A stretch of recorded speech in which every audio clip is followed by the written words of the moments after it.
You have a prepaid call. You will not be charged for this call. This call is from Pat Hoffman.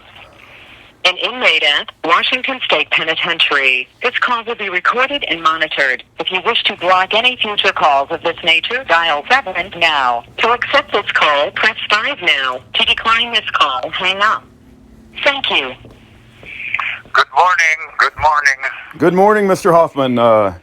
It's a bright and sunny. Yes. It's bright and sunny in Texas. I hope it's nice weather where you are. Well, happy Valentine's Day to you. It's nice and cold. The sun is shining, but it's not much strength right now. Oh no. I call you because I'm trying to get a hold of Agnes. I had to call her yesterday because she was calling about me here. Now they've taken away my level 1 so that I can't go to regular in-unit yards and things like that and be out of the cell. And I was 48 hours or more away from our regular call, which is every day. Now today I can't get a hold of her. I had told her on the phone that I was not able to get out until next Sunday or Monday again through this, but I forgot about being able to come out in yard.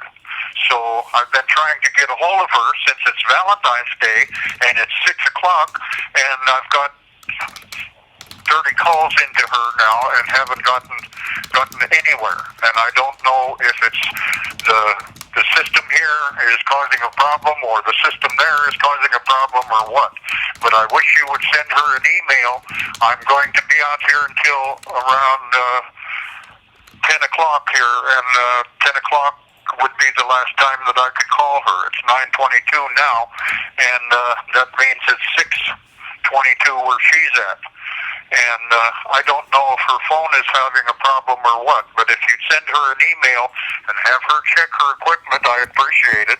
I've already done it. It just went out 5 seconds ago. I said, Patrick is trying to call you and wish you a happy Valentine's Day. So the email has been sent. Thank you. No problem. I got out here this morning, and first thing I did was call Yvonne Swan to be able to try to set up a way to get this affidavit to be heard publicly, and I've come up with the plan to have, instead of Agnes when she gets here, to try to look for these 5 people. Then we take and have her go to a public hearing with the Okanagan County court system and or the tribal court system while she's here, May 8th, 9th, 10th, and whatever, and try to get a hearing to be able to, for her to swear herself in and read this affidavit on the record and ask for a reopening of my case. Now, this is something that hasn't been done in a long while, and I know it can be done, and if it's before somebody that's not privy to this whole system of being paid to keep their mouth shut and leave me in prison, then maybe this will create a situation that will cause an opening that we can get the door open. I'm quite sure that if Agnes is given leeway enough, she will present everything that is in favor and supports all of this and ask for those things that were denied us in court that are Brady violations, where the prosecution created evidence that has no basis in fact, and destroyed evidence that would have showed that we were innocent. And it wasn't a mistake or just winning. It was because they were paid to do so by the tribal council. And I want Agnes to go on record and show that, so that this one that retired, that was tribal executive chairman at the time that this happened and stuff, and he went into the newspaper and was claiming this and claiming that, and that a shot against the tribal police force was a shot against the tribal council and yada yada and this and that, and show that the truth of the matter is he paid for a malicious prosecution against innocent people, and he needs to be drafted up for it because one of the people that he tried to have killed in that shootout eventually died in prison for something that he didn't do. And they're trying to do the same with me now. That's why this write-up is so crucial right now. And it doesn't, the stuff that they're holding back doesn't mean anything to me. I've got a paperwork already filled out and completed. When I go to the hearing, I'll hand it to the hearings officer and tell him, this is how important this is to me. This can be sent out today. And it doesn't matter one way or the other. The thing that I was trying to prove is that you have officers in the DOC that will do anything, including creating a violent situation that does not exist and cannot exist. I'm a 70-year-old man. What person in their right mind would be afraid of a person that age that's doing nothing but good? Yeah. They got to make a boogeyman out of you to justify their own jobs and justify getting a paycheck for all the craziness that they get paid to do. Well, there's hatred in their blood because they want to be corrections officers in the first place. Yeah. There's a desire there to put on a uniform and have power over others, and the only way they can do that and not have to worry about working and stuff and be a leech off of society, they're sucking in money, taxpayer money, from the state of Washington, claiming that they're doing such a wonderful thing. And brother, I've got some stories to tell you about DOC officers doing bad things to people. Yeah, I don't doubt that. There was one in the hole here that was a life without. His name was Baca, and him and his three cellmates, when I was in behind the walls, did nothing but play Dungeons and Dragons games all day, and they had been 3 years in prison already when I got here, and they were youngsters. They weren't out of their teens yet, all the way. And he was there. He was supposed to have gotten, and this was within a 24-hour period. He was supposed to have gotten enough drugs to be able to kill himself, and was found in a drug overdose and died in his cell. And things came back to me later from the guys on either side of him saying that in the middle of the night there was somebody that knocked on his door and opened his tray passport hole on the door and told him, "Here, you take these or we'll come in and beat you to death." Wow, I can't. That does not surprise me of how the wickedness goes on like that. But I wish that they would have looked at the videotapes if there was any of people visiting his cell, and I wish that the people, the guards that delivered those drugs, would have been held responsible and punished for what they've done. Well, when they've got control over them videotapes and stuff too, they magically disappear, or they weren't on, or this or that, or the other thing. Yeah, right. This is a constant and ongoing thing. Do you have his name? If I don't know if there was any articles written about his death in prison on the outside. Do you have his name where I might be able to look it up? His last name was Baca, B-A-C-A, and he was Native American. And there is a constant and ongoing pick against Native Americans in this camp. Yeah. Because they had rigged a fight set up. Supposedly, some natives were put on the rank and file to go and destroy some of these rats that they had, because at the time there was people that were telling on other people and stuff, and they were getting pieces of metal shoved in them for doing that, either that or having to check into Unit 5, and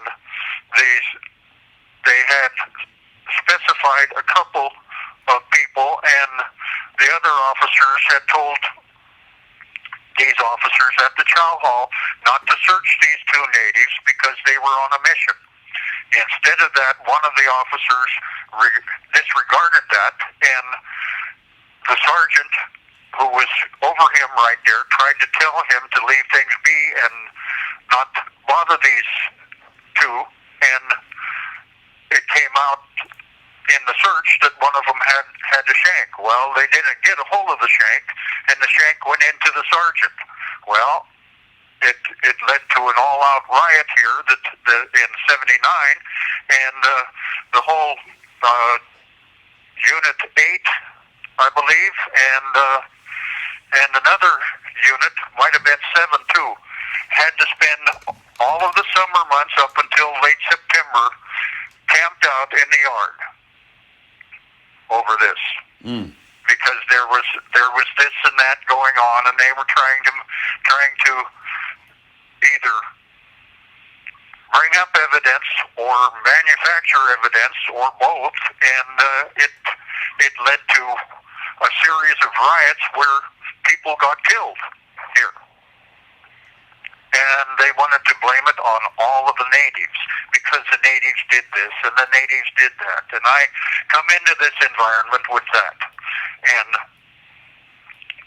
anyway, to jump to another portion of this, I told Yvonne about this in general and told her to go to this Mary Bush, the one that had been an EMT person and had been sweet on this one officer, and show her this time and twice statement and tell her that this is the reason why Lou Millard got killed. Not because he went against Elmer McGinnis and Patrick Hoffman. They were all working together on the same thing. He got killed because he had information against the corruption that the tribal government was doing, the tribal council, and he wanted to get out of under their grasp and couldn't, and this was their way of destroying him and covering up that fact and making out that these two innocent people killed that, so they get rid of everybody that's standing against them, and they can go on doing their corruption and stealing money from the reservation and all of this, and nobody's the wiser, they think. Well, I'm not dead, and my mouth is not taped shut, so there's going to come a time when I am able to expose all of this to the light and tell what I know. And I know a lot of things, and I'm not out for revenge or to damage anybody or anything. I'm the kind of person that knows how to pay back a good favor, and I pay that back with a good favor or better. That's the way I work. That's the way I've always worked, and they don't like that in here.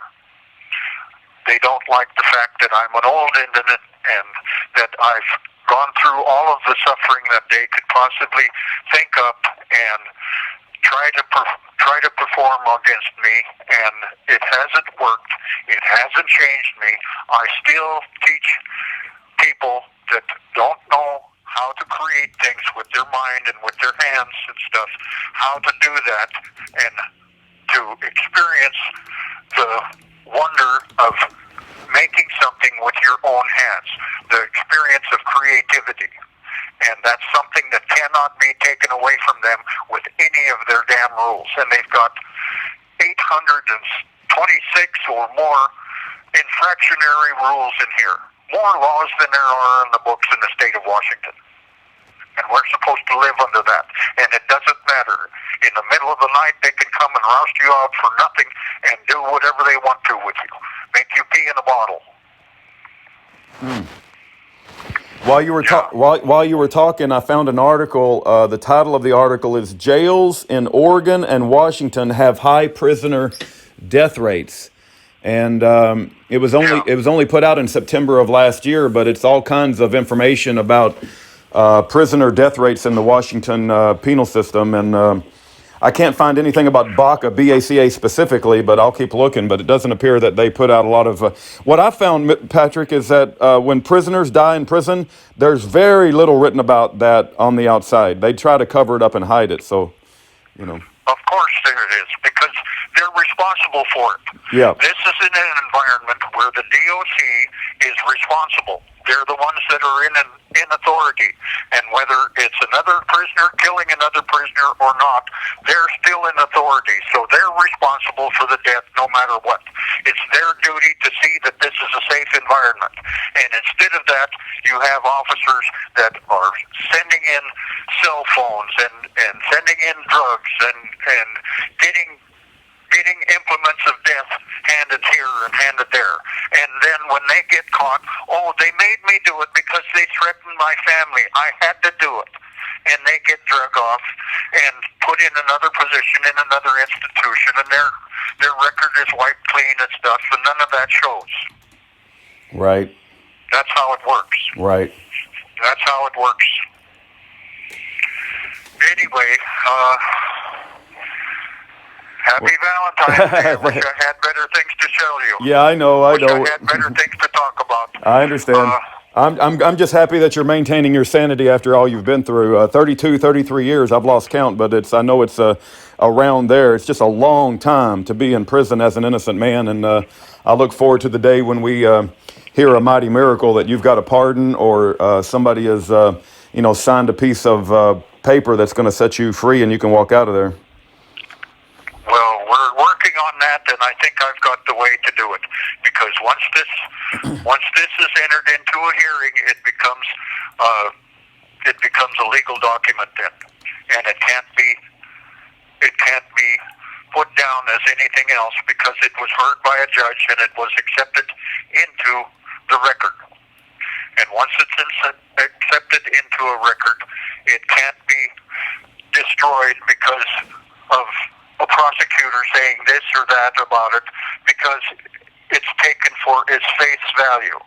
This man had went through several years and different problems and stuff, and finally come to the realization that somebody on the reservation was corrupt, and that corruption had entered into this case, and they were trying to cover that up, and he took it upon himself to make a statement about it to show that these wonderful tribal police and tribal governors were doing bad things to people and getting away with it. I bet. They went completely out of their way to try to, and there's one that's still, two that are still in existence. And if we get this hearing set up,